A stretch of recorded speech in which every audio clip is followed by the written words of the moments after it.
এই যে সেই ভাইরাল চই গাছ।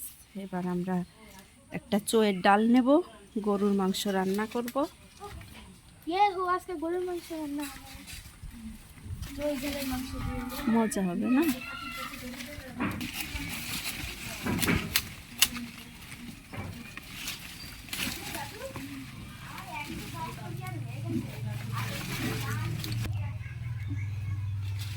এইটারে এখন পরিষ্কার করে মাংসের মধ্যে দিয়ে দেব। এই সেই ভাইরাল চুই ঝাল। এই চুই ঝালটাকে ভালো করে পরিষ্কার করে ধুয়ে তারপরে পাটায় থেতো করে মাংসর মধ্যে দিয়ে দিব।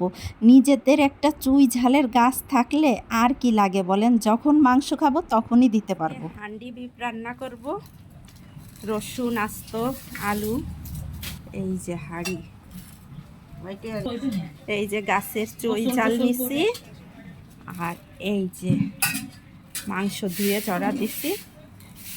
এখন রান্না বসাবো। বিসমিল্লাহ করে শুরু করলাম।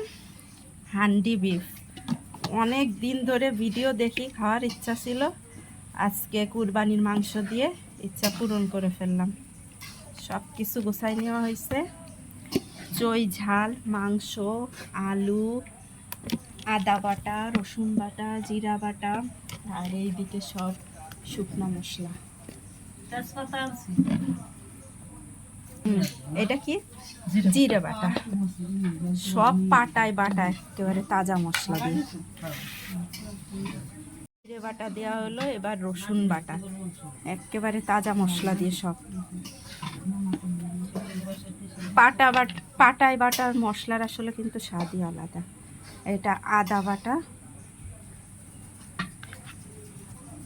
স্বাদ অনুযায়ী মরিচের গুঁড়া, এবার হলুদের গুঁড়া পরিমাণ মতো, এবার ধনিয়ার গুঁড়া। গরুর মাংসে কিন্তু ধনিয়ার গুঁড়াটাই স্বাদ অনেক গুণ বাড়ায় দেয়। আর আমরা এই বিফটা মাটির চুলায় রান্না করব, এর জন্য আরও বেশি মজা হবে।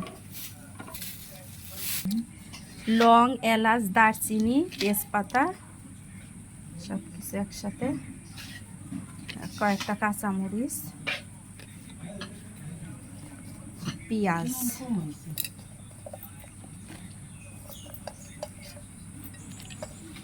দই ঝালটা গাছের,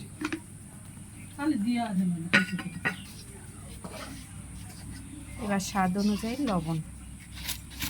লবণ না দিলে কোনো স্বাদই নেই। সরিষার তেল, পরিপক্ক।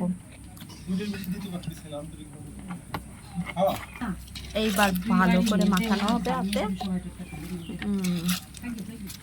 মাশাআল্লাহ, মজা করে খাবো আজকে।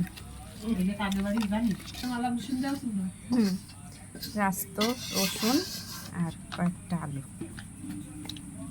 এবার কাজ শেষ। এবার আটা দিয়ে মুখটা একেবারে বন্ধ করে চুলায় বসাই দেবো। পানি দিয়ে দেবো সামান্য একটু। মাখানো শেষ। এবার আমরা বসাই দেবো। আটা দিয়ে মুখটা ভালো করে আটকায় এবার চুলায় বসাই দিব। আর আমরা কিন্তু কাঠের চুলায় হান্ডি বিফটা তৈরি করতেছি। কাঠের চুলায় এটা তৈরি করতে হয় কয়লা দিয়ে। তো মাশাআল্লাহ অনেক মজা হয়েছে। দেখেন কালারটাও যেমন সুন্দর হয়েছে, যেমন খাইতে ইচ্ছা হয়েছে তেমনই মজাও হয়েছে। তো সবাই একসাথে দুপুরে হান্ডি বিফ দিয়ে খাইলাম আলহামদুলিল্লাহ। আর যারা আমার ভিডিওটা ইউটিউব থেকে দেখতেছেন, অবশ্যই বন্ধুরা আমার ভিডিওটা যদি একটুও ভালো লেগে থাকে বন্ধুরা, তাহলে অবশ্যই সাবস্ক্রাইব করে পাশে থাকবেন। ভিডিওটা দেখার জন্য অসংখ্য ধন্যবাদ।